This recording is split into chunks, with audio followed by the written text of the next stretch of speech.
அஸ்ஸலாமு அலைக்கும். இன்றைக்கி ஃபிஷ் கறி எப்படி செய்யலான்னு பார்க்கலாம்.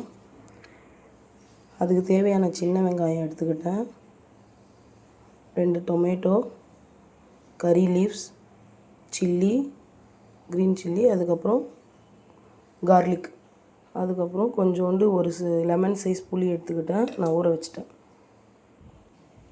இங்கே ஃபிஷ்ஷை டர்மரிக்கும் சால்ட்டு போட்டு மேரினேட் பண்ணி வச்சுருக்கேன். அப்போ தான் அந்த ரா ஸ்மெல் போயிடும். ஸோ அதனால் இங்கே கடாய் வச்சுக்கிட்டேன். இப்போ நம்ம தேவையான அளவுக்கு ஆயில் போட்டுக்கலாம். நான் இன்றைக்கி நல்லெண்ணெய் யூஸ் பண்ணுறேன். நீங்கள் நார்மல் ஆயில் கூட யூஸ் பண்ணிக்கோங்க.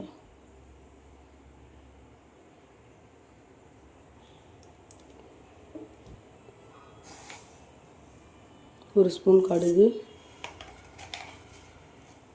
1/2 ஸ்பூன் சீரகம், 1/4 ஸ்பூன் வெந்தயம் நல்லா பொரிஞ்சு வரட்டும். அதுக்கப்புறம் நம்ம கறி லீவ்ஸ் சேர்த்துக்கலாம். ஆனியன் போட்டுக்கலாம்.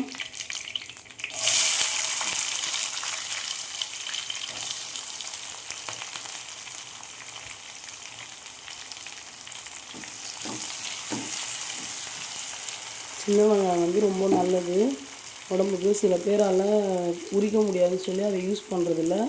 ஆக்சுவலி நானும் அதை யூஸ் பண்ண மாட்டேன். ஹஸ்பண்டுக்கு ரொம்ப பிடிக்கும், சின்ன வெங்காயம் சமைச்சி கொடுமான்னு சொன்னார். ஸோ அதனால் நான் சின்ன வெங்காயம் சமைக்கிறேன். இப்போ இது நல்லா ப்ரௌன் ஆகட்டும். ஸோ அது வரைக்கும் நம்ம மூடி வச்சு வதக்கலாம். அதுக்கு நடுவில் சின்ன டிப்ஸ் ஒன்று பார்த்துக்கலாம். ஆக்சுவலி எல்லாேருக்கும் தெரியும், இருந்தாலும் நான் ஒரு வாட்டி சொல்லிக்கிறேன். ஆனியன் சின்ன வெங்காயம் உரிக்க ரொம்ப கஷ்டமாக இருக்கும். ஸோ நம்ம என்ன பண்ணிக்கணும், சும்மா இருக்கும்போது வீட்டில் ஆனியனை தண்ணியில் ஊற வச்சு நம்ம உரித்து இந்த மாதிரி பாக்ஸில் ஸ்டோர் பண்ணி வச்சுக்கணும். என்னடா ஃப்ரிட்ஜில் ஸ்டோர் பண்ணி வச்சு யூஸ் பண்ணுறேன்னு நினைக்காதீங்க. நான் இதை உரித்து 3 டேஸ்க்குள்ளேயே நான் யூஸ் பண்ணிப்பேன். அதுக்கப்புறம் அதே மாதிரி கார்லிக்கும் டைம் இருக்கும்போது இந்த மாதிரி உரித்து நம்ம உள்ளே ஸ்டோர் பண்ணி வச்சுக்கிட்டா நம்மளுக்கு சமைக்கும் போது ஈஸியாகிடும். இந்த டிப்ஸ் தான் சொல்லலாம்னு நினச்சேன். நம்ம கார்லிக்கும் போட்டுக்கலாம். ஆல்ரெடி நான் ஆயிலே போட்டு ஃப்ரை பண்ணணும். ஸோ மறந்துட்டேன், சாரி. நீங்கள் ஆயிலில் போட்டு ஃப்ரை பண்ணிக்கோங்க. க்ரீன் சில்லியும் போட்டுக்கலாம்.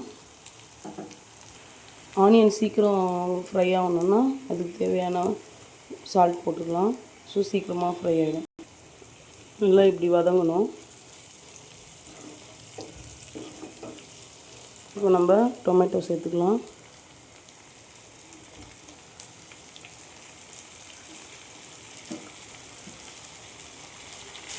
இது தேவையான சில்லி பவுடர் நான் 1 டேபிள் ஸ்பூன் சேர்க்குறேன். அதுக்கப்புறம் மஞ்சள்தூள் 1/4 டீஸ்பூன். இன்னொரு சின்ன டிப் சொல்கிறேன்.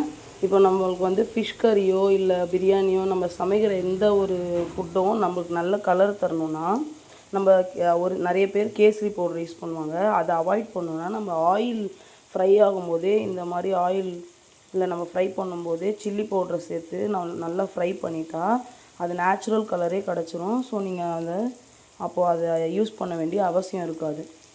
ஸோ உங்களுக்கு நான் லாஸ்ட்டில் நான் எப்படி கலர் வருதுன்னு காட்டுறேன் பாருங்கள். ஃபிஷ் கறியில் இதே மாதிரி தான் பிரியாணிக்கும். இந்த பாருங்கள், சில்லி பவுடர் போட்டு நான் ஆயிலில் ஃப்ரை பண்ணேன். உங்களுக்கு தெரியுதா தெரியல, நல்ல கலர் வந்திருக்கு. சில பேர் இதே மாதிரி தான் பிரியாணிக்கும் நம்ம ஆனியன் வதங்கும்போது அந்த ஆயிலே நம்ம கேசரி சில்லி பவுடர் சேர்த்துட்டா கலர் வந்துடும். ஸோ கேசரி பவுடர் அவாய்ட் பண்ணுறோம். கொஞ்சம் நேரத்துக்கு ஒரு 5 மினிட்ஸ் மூடி வச்சுக்கலாம். டொமேட்டோ எல்லாம் மேஷ் ஆகிடும். ஸோ அதுக்கப்புறம் நம்ம இதுக்கு தேவையான குழம்புத்தூள் போட்டுக்கலாம். இப்போது குழம்புத்தூள் போட்டுக்கலாம். நான் இந்த மாதிரி ஸ்பூனில் ஒரு 3 ஸ்பூன் போடுறேன். இப்போது புளி ஊற்றிக்கலாம்.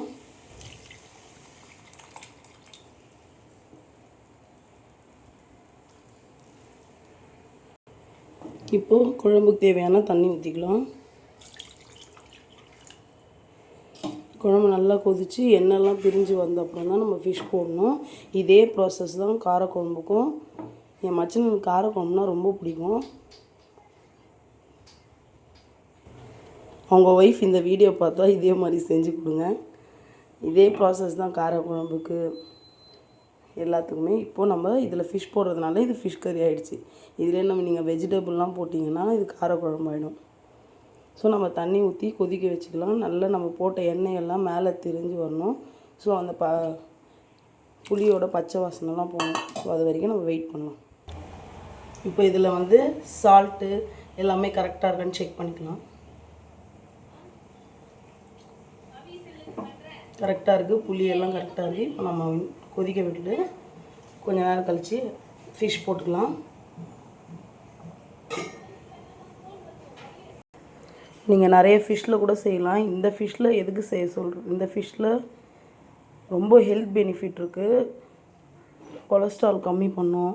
ஸோ நிறைய ப்ரெக்னென்ட் லேடிஸ் சாப்பிட்டா கூட இது ரொம்ப நல்லது உடம்புக்கு. ஸோ அதனால் நிறைய பெரிய பெரிய ஃபிஷ்ஷில் மீன் குழம்பு வைக்கிறதோட இந்த மத்தி மீனில் வச்சா ஃபிஷ்ஷோட குழம்பு செம்ம டேஸ்ட்டாக இருக்கும்.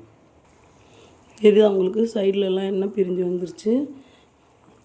இது பாருங்கள், அது எவ்வளோ இது பாருங்கள் நல்லா கொதிச்சிடுச்சு. இப்போ நம்ம ஃபிஷ் போட்டுக்கலாம். ஃபிஷ்ஷை நான் வாஷ் பண்ணி வச்சுட்டேன். ஃபிஷ் போட்டுக்கலாம்.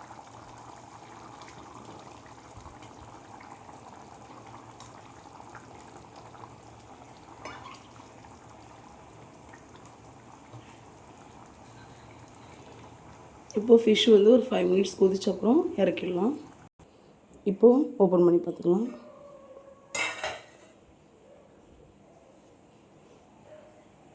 இப்படி இருக்குது. ஃபிஷ் உடையில இங்கே பாருங்கள்.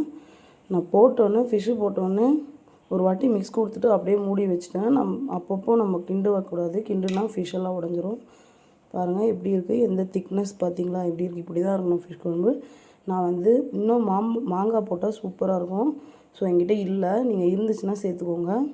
ஓகே ஃப்ரெண்ட்ஸ், ஃபிஷ் கிரேவி நல்லா இருக்கா? பிடிச்சிருந்தா லைக் பண்ணுங்கள், சப்ஸ்கிரைப் பண்ணுங்கள், ஷேர் பண்ணுங்கள். பாய்.